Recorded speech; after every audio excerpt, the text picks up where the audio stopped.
لیکن ہاں اتنا ضرور ہے کہ عبادات کا علم جو ہے وہ تو بنیادی طور پر فرض ہے ہی. یعنی بنیادی طور پر ایک مسلمان کو نماز اور روزہ سے متعلق معلومات ہونی چاہیے, اتنا تو ہونا ہی چاہیے. اس کے بعد جو بھی ہے وہ پھر ایک علیحدہ بات ہے.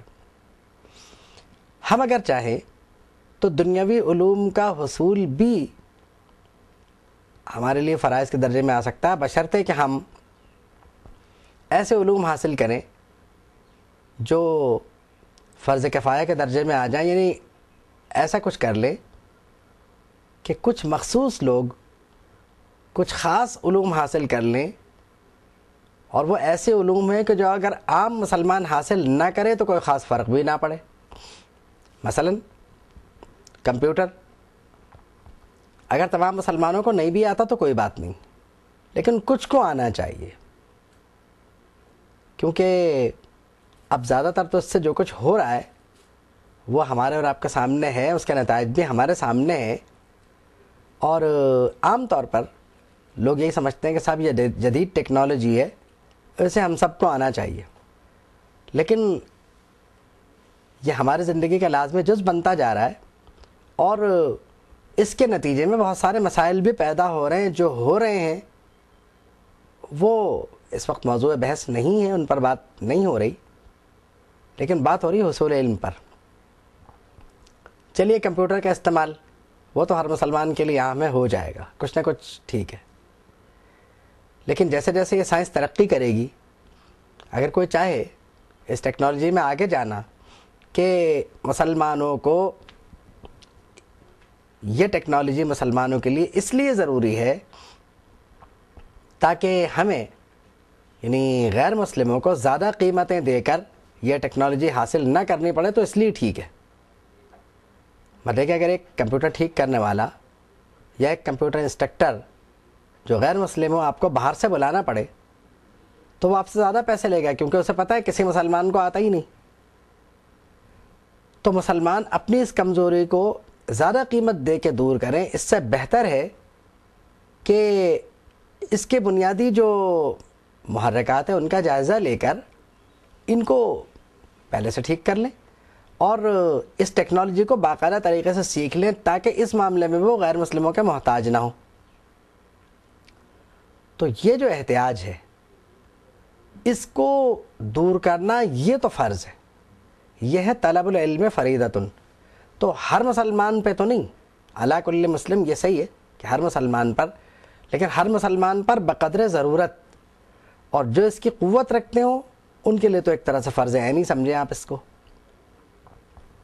اب العلم یہ تو مخصوص علم ہے, تو نماز روزے کا علم, توحید کا علم, رسالت کا علم, یعنی عقائد اور عبادات کا علم یہ تو ہر مسلمان کے لیے ضروری ہے, کیونکہ ایمان کا باقی رہنا, پھر یعنی تقویٰ کے ساتھ رہنا, اس کے لیے عبادات کا آنا ضروری ہے.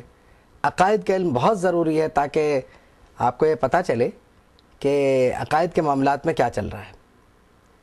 اس لیے کہ عقائد ایک ایسا خطرناک معاملہ ہے کہ ان پر خود جو حملے ہوتے ہیں ان سے اپنا دفاع انسان کے لیے بہت مشکل ہے اگر اسے علم نہ ہو.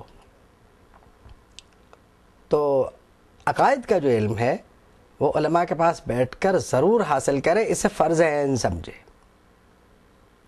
عبادات کے علم کو فرض عین سمجھے, کیونکہ ایسا ہو سکتا ہے کہ وہ کسی ایسے آدمی کے پاس چلا جائے جس کے عقائد ٹھیک نہ ہو تو وہ عبادات میں بھی اسے غلط مشورہ دے دے.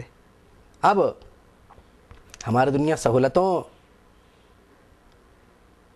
کی طرف زیادہ راغب ہے, اور آج کل یہ ہونے لگا ہے کہ اسلام کی بھی عجیب و غریب تشریحات آنے لگی ہیں, لیکن وہی تشریح قابل قبول ہے جو قرآن مجید میں موجود ہے, یا جو جناب رسالت مآب صلی اللہ تعالیٰ علیہ وسلم نے ارشاد فرمائی, یا پھر وہ تشریح جو سلف صالحین سے منقول ہے. تو ان کے علاوہ کوئی بھی تشریح معتبر نہیں ہے, اور اجتہاد کا لفظ جو ہے اس کا بھی خیر اب غلط استعمال ہونے لگا ہے، صحیح تو اب نہیں ہے۔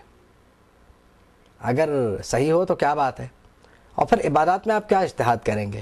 معاملات میں کہیں کہیں آپ کو ضرورت پڑتی ہے، اس کے شرائط ہیں، تو اتنا ڈیپتھ میں جانا ضروری نہیں ہے۔ اصل میں اگر ہم اسلام کا مطالعہ کریں تو عبادات کے بعد، یعنی عقائد اور عبادات کے بعد 9 شعبے ایسے ہیں جن میں یا تو بقدر ضرورت یا جس شعبے کی آپ کو ضرورت ہو اس سے متعلق علم حاصل کر لیں۔ اب مثال کے طور پر اگر کسی شخص کو شادی کرنا ہے تو نکاح و طلاق سے متعلق امور کا پتہ ہونا اسے ضروری ہے، بلکہ دونوں کو پتہ ہو تو زیادہ بہتر ہے، تاکہ بعض اوقات ایسا ہوتا ہے نا کہ مذاق میں طلاق دے دیا، پھر روتے پھرنا ہے کہ اب کیا کریں۔ تو یہ کرنے کی بجائے وہ علم حاصل کر لیں۔ علم سے جو رہنمائی ملتی ہے وہ کسی اور چیز سے نہیں ملتی۔ ایک بات جو آپ کو معلوم ہے تو آپ اس پہ عمل نہیں کریں گے، اگر نقصان دہ تو عمل نہیں کریں گے، اگر فائدہ مند ہے تو کریں گے۔ اور ایک بات جو آپ کو یعنی معلوم ہی نہیں ہے اور آپ نے وہ عمل کر دیا، تو قانون میں یہ عذر نہیں ہے کہ چونکہ آپ سے غلطی ہو گئی اس لیے اسے معاف کر دیا جائے، کیونکہ اصل میں لا علم خود ایک غلطی ہے کہ آپ نے علم کیوں حاصل نہیں کیا۔ بات یہ ہے کہ اس حدیث کی تشریح ایک اور طرح سے بھی کی جا سکتی ہے کہ علم اتنی اہم شے ہے کہ آپ کو اگر چین جا کے بھی حاصل کرنا پڑے تو اسے ضرور حاصل کریں، کیونکہ اس کے بغیر انسانی زندگی بیکار ہے۔ اور پھر فرمایا کہ بے شک ہر مسلمان پر طلب علم فرض ہے۔ اب ہر مسلمان پر طلب علم فرض ہے، یہ بالکل ایک یعنی کمال کی حدیث ہے، ایک کلیہ ہے یہ۔ تو یعنی وہ علم جو فرض ہے اس سے غفلت کے نتیجے میں آپ کو جو نقصان پہنچا تو آپ اس کی معافی کیوں مانگ رہے ہیں؟ کیونکہ قانون کا کام یہ ہے کہ جب کوئی غلطی سرزد ہو جائے تو اس کی جو مقررہ سزا ہے وہ دی جائے، اسے معاف نہ کیا جائے۔ وہاں ایکسیپشن نہیں ہے کہ صاحب پہلی بار اگر کسی شخص نے لا علمی میں 3 طلاقیں دے دیں تو اب یہ کہا جائے کہ صاحب چونکہ اسے معلوم نہیں تھا لہٰذا اسے آئندہ کے لیے 3 اور دینے کی اجازت دے دی جائے۔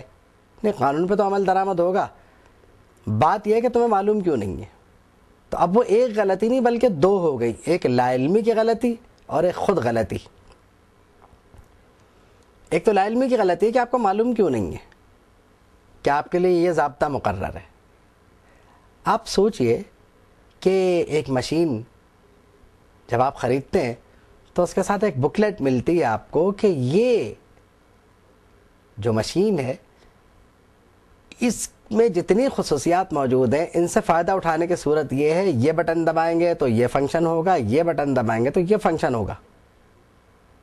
تو آپ نے میرج تو کر لی، مشین کے ساتھ جو گائیڈ ہے وہ تو آپ نے لے لیا، عمل کر لیا، میرج گائیڈ کیوں نہیں لیا آپ نے بزرگوں سے مشورہ کیوں نہیں کیا؟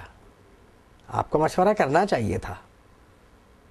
بالکل اسی طرح جیسے مشین کا غلط بٹن دبا دینے سے مشین جل سکتی ہے، تباہ ہو سکتی ہے، اس میں دھماکہ ہو سکتا ہے، بالکل اسی طرح یعنی غلط الفاظ کے استعمال کرنے سے انسانی تعلقات ٹوٹ سکتے ہیں، ان پہ اثر ہو سکتا ہے اور بہت کچھ ممکن ہے۔